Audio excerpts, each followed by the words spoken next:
Hello friends, welcome to Manu Law Classes. मेरा नाम गौतम दीक्षित है. Today in this video we are going to discuss the important news from the Hindu edition of 10th March 2023. So some of the important news which we are going to discuss today is again we are going to revise some of the things which we have done earlier. Along with that we are going to see about the new term which has come in today's newspaper, that is safe harbor related to the IT laws. So we will do what is this safe harbor clause, and we will also see what is that relevant act in US which was in news just before Holi, which we have done in the daily Hindu analysis. So we will try to draw the interconnection over here. उसके साथ साथ जो हम news देखेंगे about India Australia. India Australia से related news जो है वो नेशनल न्यूज़ पे भी है, इकोनॉमी पेज पे भी है. So we are going to do India Australia. Along with that we will also see exercise Malabar. Okay, exercise Malabar. Then some new defense exercises, not new but it was in the news, that is exercise TROPEX and CVGIL. So these are some of the important news which we are going to do today. Along with that, on the editorial we are going to look at a very important topic, that is PM Gatishakti plan and United Nations Human Rights Council. So let's start with the news. The first is Center to reconsider safe harbor clause in IT law. So what is this safe harbor clause in IT law? तो अगर आप देखेंगे तो हमने इसको पहले भी किया हुआ है. There is section 79 of IT act 2000. ठीक है ना, यहाँ पे ये सेफ हार्बर के बारे में कहा गया है. ठीक है ना, सेफ हार्बर का मतलब क्या होता है? सेफ हार्बर का मतलब कि जो इंटरमीडिएरीज होती हैं, okay, they are not liable for any third party action. Fine. इसका मतलब क्या हो जाएगा कि जैसे कि suppose you have YouTube, you have Facebook, you have Instagram. ठीक है, so this social media or you can say Twitter. So this social media platforms, okay, they are called as intermediaries. They are called as intermediaries. ठीक है, तो यहाँ पे ये intermediaries हैं, इनको प्रोटेक्ट करता है, इनको मतलब शील्ड करता है. That is called as safe harbour. So they are shielded from any third party action और the action of the users. So suppose any users, they are uploading any content on these intermediaries, and suppose that this content is inappropriate or it is not good for the viewers who are watching it. So over here these intermediaries, they will not be held liable under section 79 of IT Act 2000. That is called as safe harbor clause. Fine. तो अब जो government है, जो new act है, that is called as Digital India Act 2023, Digital India Act 2023, which is going to be placed in Parliament. तो यहाँ पे है कि that this clause, safe harbor clause, will be reviewed. Okay. जब हम होली के पहले जो DNA कर रहे थे तो उसमें भी हमने एक ऐसा ही कुछ न्यूज़ पढ़ा था related to US. So at that point of time we were talking about section 239, section 239 of US Communication Decency Act. US Communication Decency Act. इसके बारे में हम पढ़ रहे थे. फाइन. तो ये 1996 का एक्ट जो है, section 239 of US communication decency act, तो ये भी जो है वो सोशल मीडिया इंटरमीडिएरीज को शील्ड करता है. It shields from the third party users की जो वो कंटेंट जो अपलोड कर रहे हैं, that is that this intermediaries will not be liable, this users will be liable. But in US also this act is now being challenged under various cases which are under the supreme court now. Fine. अब हम India के case पे आते हैं. अगर आप India के case में देखोगे, so let's get back to the news. There is one rule that is called as Information Technology Intermediary Guidelines and Digital Media Ethics Code Rules 2021. Under this rule, it requires that the platforms to take down posts when ordered to do so by the government or when required by the law. It means that if any of the content has been found inappropriate or if they are spreading disinformation, so the social media intermediaries, they are required to take down that content from their website or from their platform. Okay. And then if you will see that there was an amendment to this rule where 3 grievance appellate committees have been established to take up the complaints by social media users. Okay, so we are talking about the Digital India Act 2023, which is completely going to overhaul the Information Technology Act 2000. So if we will see over here, the name of the minister is also there. Minister of State for Electronics and Information Technology Rajiv Chandrasekhar has announced the changes in presentation in Bengaluru. उसके बाद if you will see what is called a safe harbor, so it is the principle that intermediaries on the internet are not responsible for the third party post on their website. This is the principle that allows social media platforms to avoid liability for posts made by users. Okay, so this will be completely reviewed, or it will be reconsidered by the center in the IT laws. Then the next new Digital India Act, it also talks about civil and criminal penalties against the users for spreading the disinformation. Now coming to the editorial, free of opposition. So all parties in Nagaland are scrambling for the power pie. So as we know, हमको पहले से ही पता है कि नागालैंड में Nationalist Democratic Progressive Party BJP coalition is forming the government. Okay, the assembly election was held here along with Meghalaya and Tripura. ठीक है, तो यहाँ पे अगर आप देखेंगे तो नागालैंड में अगर आप देखेंगे तो there is no opposition actually. In Nagaland there is no opposition. कोई opposition है ही नहीं. Everybody has extended the support for forming the government. So if you will just see that in the NDPP BJP 40-20 seats understanding, the coalition has won the 37 seats. The rest was shared by several parties. जैसे अगर आप देखेंगे तो 60 seats हैं, 37 seats जो हैं वो NDPP BJP को मिला हुआ है. Rest it will be shared by other parties, क्योंकि वहाँ पे क्या है कि if you will see there is no opposition, fine. So there will be Nationalist Congress Party which stands third with 7 seats. So यहाँ पे अगर आप देखें, so since there are no MLAs, okay, and everybody is extending their support to NDPP BJP government. So what is one of the rationale behind this? One of the rationale behind this is to end insurgency in state. To end insurgency in state. Nagaland में जो insurgency की जो कहानी है वो बहुत पुरानी है. तो यहाँ पे इस इंसर्जेंसी को एंड करने के लिए all the political parties they have United to form a joint government. And now who will be the chief minister of Nagaland? So Nephew Rio, he will be the chief minister for Nagaland. Okay. The next is the challenges faced by the Nagaland. So see, the state faces serious development challenges and its governance deficiency is severe, which has been attributed to years of extremism and associated extortion. Okay. If you will see that there are 6 districts in Nagaland which are demanding the statehood, separate state, which has added a new fault line in Nagaland politics. If you will see that NDPP BJP alliance won 9 of the 20 seats in these 6 districts. Fine. Now the next is, अगर opposition नहीं है तो कोई government को criticize करने वाला भी नहीं है. So if you will see that there will be effectively no accountability in the government. So in an assembly without an opposition, the accountability of the government could be elusive. Effectively, politicians have betrayed the trust of people in Nagaland. Okay. The next is stopping the boats. तो यहाँ पे we are talking about new illegal migration law in the United Kingdom that stops the granting of asylum to migrants who reach the UK. That is called as illegal migration law. तो यहाँ पे है कि there is a slogan associated with this that is called as stop the boats. तो यहाँ पे क्या हो रहा है कि illegal migrants who are seeking asylum in different countries, they are using small boats to reach United Kingdom और British soil. So यहाँ पे अगर आप देखेंगे कि what is the mechanism, so the mechanism says that asylum seekers who try to enter illegally, ठीक है ना, यहाँ पे देखिए ध्यान देने की जरूरत है, जो इलीगली एंटर करना चाहते हैं they will be return to their own country और a third country, presumably Rwanda. ठीक है ना. तो जैसे कि suppose somebody take small boat from Africa and they want to reach United Kingdom, so they will be making this journey via too many countries. So what will happen that if they are entering UK illegally, so they will be transferred to their own country or to a third country called as Rwanda. ठीक है, fine. Now if you will see over here कि एक 1951 का refugee convention है जिसको Britain ने sign किया है, इंडिया ने साइन नहीं किया है कन्वेंशन. एक होता है refugee convention 1951 and its protocol 1967. Fine.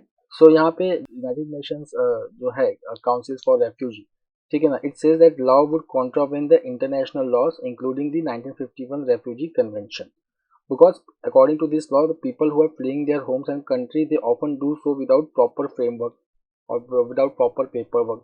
So many of them who are trying to enter the another country for seeking asylum, may be political or maybe economic, they are doing so without proper paperwork. So definitely most of them will be termed as illegal. साथ साथ में what is the problem? The problem is that there is no distinction being made between political asylum seekers and economic asylum seekers. So many of them may be economic asylum seekers due to hardship in their country. They are taking a dangerous journey on small boats and reaching United Kingdom. Then there is one exception, that those arriving directly from the countries they are fleeing, there is an exception for that. तो जैसे कि जो लोग क्या है कि migrants they are using small boats, so it is very difficult for small boats to directly take a journey to United Kingdom. In between they will be making certain stops. Okay, so this will give exception to only those people who are directly coming from their country to United Kingdom. Now the next is, what is United Nations? Okay, UNHRC, United Nations Human Rights Council. So United Nations Human Rights Council,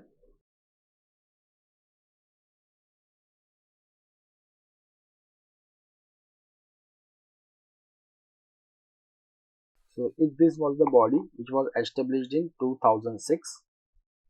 ठीक है, and it replaced United Nations Commission on Human Rights. United Nations Commission on Human Rights.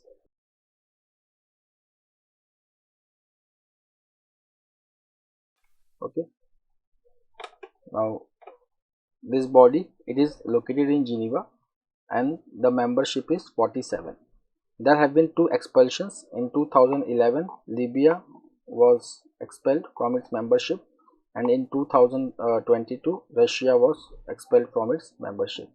United Nations Human Rights Council, it every year it holds a universal periodic review. This is the review of human rights of every United Nations member by the United Nations Human Rights Council.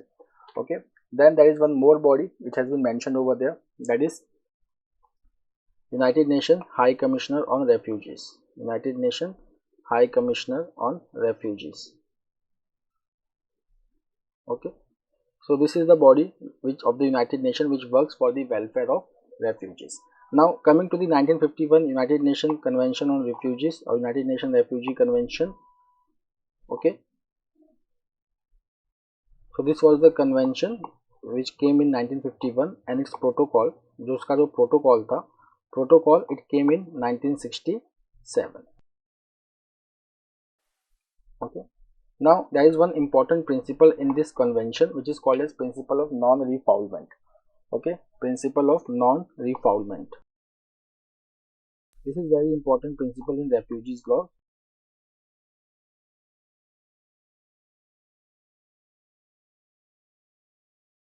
Now what is this principle of non-refoulement? The principle of non-refoulement is that if any refugee is entering the country, okay, they will not be forced to get back to their country until the circumstances for which they have left their country is changed. For example, if a person X is leaving his or her home country and coming to UK because of economic hardship,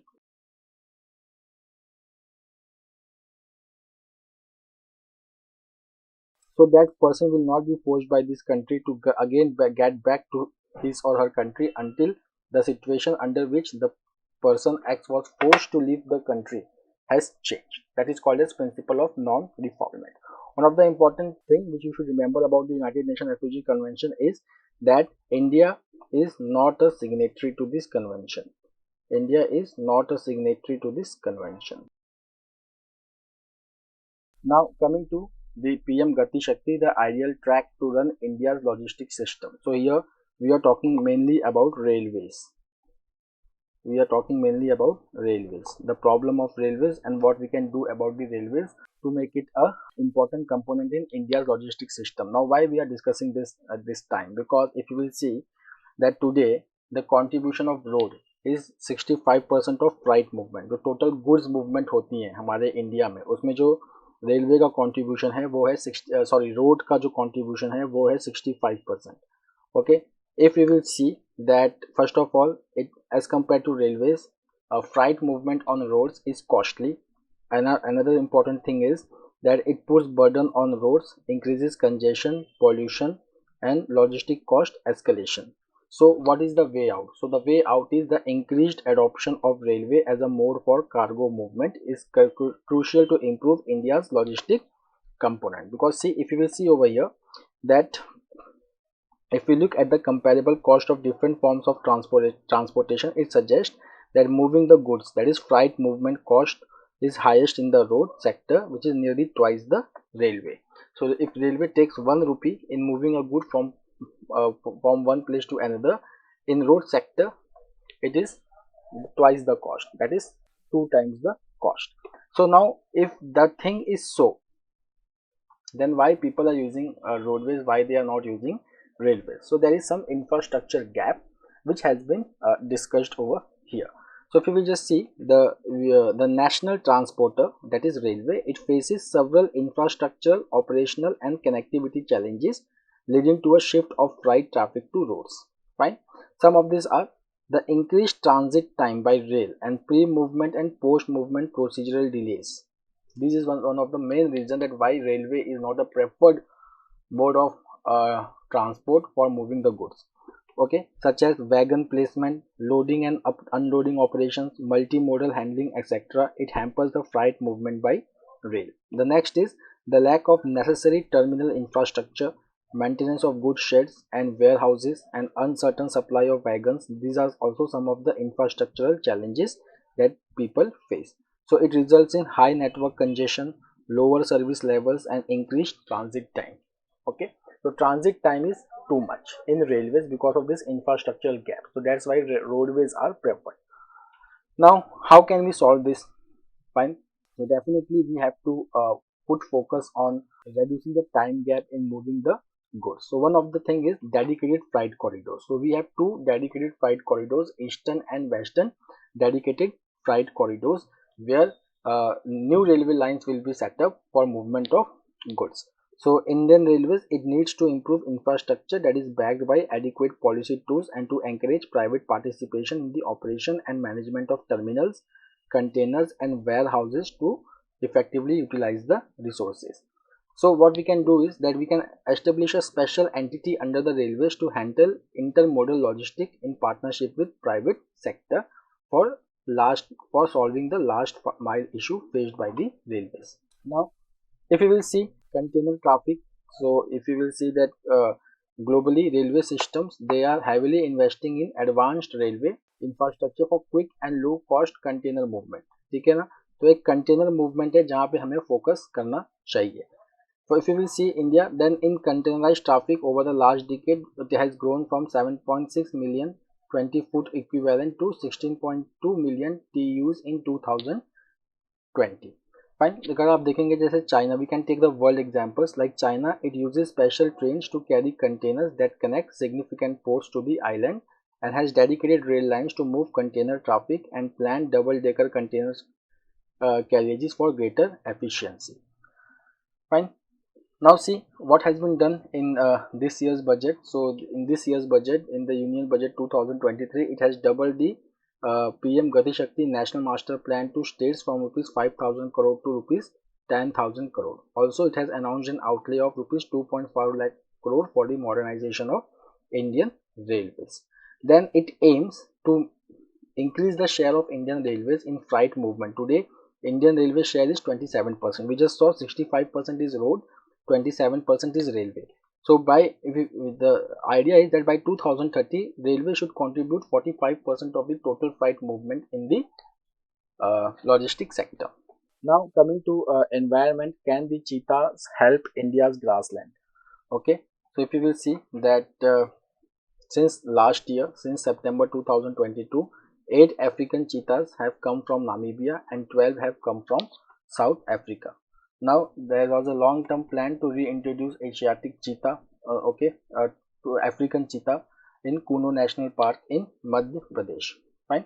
So over here, it is an interview which talks about that can cheetah help India's grassland, means can cheetah help India to restore grassland ecosystem in the country. Fine. So here if you will just see that what is the long-term plan that roughly 20 cheetahs are going to be introduced annually for next 8 to 10 years in India, and in 15 years the project will be considered as success if Kuno reaches an established population of 21 adults. Okay, then in 7 to 8 years we will introduce about 160 cheetahs. So this is the plan of the government for introducing cheetah in the country. Then it says that there will be a habitat of 3000 to 5000 square kilometer, which is larger than the 748 square kilometer where they are based now, that is Kuno National Park. Now the next is that it says that India doesn't have vast savanna grassland like Africa from where the cheetahs are coming. So अगर आप देखोगे savanna grassland, savanna is a ecosystem, okay, which is called as grassland ecosystem, and it is found in Africa. Okay, so grassland ecosystem. Fine. तो यहाँ पे चीता के लिए भी सेम इकोसिस्टम चाहिए, that's why it has been introduced in Kuno national park. Now the next is that reintroduction, what other things are required. So for example, if we take the tiger case in a point, so which when we started project tiger in 1973, so it all started with 9 tiger reserves, and today India has 53 tiger reserves, making 22.3% of the country's total geographical areas. So wherever we have diversity of flora and fauna, the reintroduction of cheetahs, they can flourish. Then what about the lions? So lions, they are found only in Gir National Park. So earlier in 2013, if you will see that the Supreme Court had said that the lion should be reintroduced in Kuno National Park, but 10 years later the lions still haven't been moved. So lions and cheetahs in the past, they have coexisted in India when a few thousand square kilometers were available. See, this is also one of the problems, right? Because if you will see, lion and cheetah, they are all top carnivores, and if Kuno National Park is just 748 square kilometer, so that may not be enough for both the top carnivore to coexist. So if we want that both the top carnivores should coexist, we require few thousand square kilometer of area for the coexistence of all the top carnivores together in a forest. Now coming to 13th amendment. Okay, 13th amendment. So यहाँ पे we are discussing about the India Sri Lanka political crisis, the elusive political solution in Sri Lanka. Now what is this elusive political solution we are talking about? So see, there was one accord which is called as India Sri Lanka Accord, okay, signed in 1987. This accord resulted into 13th amendment in Sri Lanka. 13th amendment in Sri Lanka. Now what this 13th amendment talked about? 13th amendment talked about provincial autonomy in Sri Lanka. Provincial autonomy. Okay. Now this provincial autonomy in Sri Lanka is one of the burning political issue, you can say, because if you will see this 13th amendment, so it talked about giving provincial autonomy especially to Tamil dominated area in north and east Sri Lanka. So if you will see, ये जो amendment introduced हुआ था, it gave provinces the legislative power over agriculture, education, health, housing, local government, planning, road transport and social services. Okay, now if you will just see that till now this 13th amendment has not been implemented fully. Okay, so what happens is that there is also a group in Sri Lanka which does not talk about this amendment, or they do not want this amendment to be implemented. So let's take the news. So see, a group of saffron-clad Buddhist monks gathered near the Sri Lankan parliament and burnt a copy of 13th amendment. They were registering their rage and protest after President Ranil Wickremesinghe vowed to implement the law in full. So he has told an all-party conference that it was his responsibility as the executive to carry out the current law. So for approximately 37 years, the 13th amendment has been a part of the constitution. Now I must implement, or someone has to abolish it. That's what has been said. So you can see that 13th amendment, so it came out in 1987, but till now it has not been fully implemented. Fine. So I just told you that 13th amendment, it gives provincial autonomy in all these subjects. Fine. Now if you ask the question that 13th amendment is the outcome of, so it is the outcome of Indo-Lanka or India-Sri Lanka Accord of 1987, which was signed by Rajiv Gandhi time. Now why it has been protested in Sri Lanka? So many think that this 13th amendment, okay, it is outcome of, okay, it symbolizes an Indian imposition, okay, symbolizing too much power to the Tamils at the provincial level and threat to central government in Colombo. So say that giving so much devolution of power to provincial autonomy is threat to the central government in Colombo. So this has been one of the opposition to 13th Amendment. Now coming to the news, Indian top tier security partner says Australian Prime Minister Albanese. So 2 days back we did a naval commander conference, naval commanders conference. Okay, naval commanders conference. So it was held on INS Vikrant. Okay, we also did that here. Our defense minister has told that the goal of the Indian Navy is to be a preferred security partner, to be preferred security partner, to be preferred security partner in the Indian Ocean region. So यहाँ पे देखिए क्या है कि now Australian Prime Minister Anthony Albanese, he is saying that India is a top tier security partner in Indian Ocean. Okay, so if you will see India and Australia, they are the members of Quad, that is Quadrilateral Security Dialogue, of which US and Japan is also a member. Now Quad, they hold a naval exercise which is called as Exercise Malabar. So for the first time Australia is going to host the Exercise Malabar. Along with that, India is also going to participate in Talisman Sabre exercise of Australia. The next is MOU on semiconductor will help India play bigger role in electronic supply chain, says United States.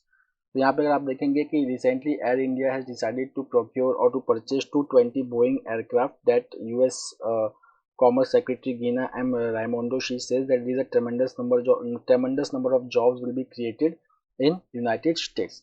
Along with that, they have also started the India-US commercial dialogue, which intends an MOU on semiconductors, which is going to support India's aspiration to play a leading role in electronic supply chain. The next is Navy's major operational level exercise TROPEX concludes. So Indian Navy's major operational level exercise TROPEX for 2023. So it was conducted from November 2022 to March 2023 and it culminated in Arabian Sea. So if you will see the overall exercise, it included a coastal defense exercise called as Sea Vigil and amphibious exercise called as AMFEX. So it also saw the participation from Army, Air Force and the Coast Guard. Then if you will see that the participation, so it included 70 Indian Navy ships, 6 submarines and over 75 aircraft. The next is Satish Kaushik, versatile film veteran, is no more. So here this is a one-liner. Satish Kaushik, he has recently passed away and he is known for movies like Jaane Bhi Do Yaro, Kagaz, okay, and then Dilli Wala. He was born in Delhi. Okay, and then if you will see that he was famous for his role as a calendar in Mr. India, directed by Shekhar Kapoor. Then from foreign affairs, we have a news.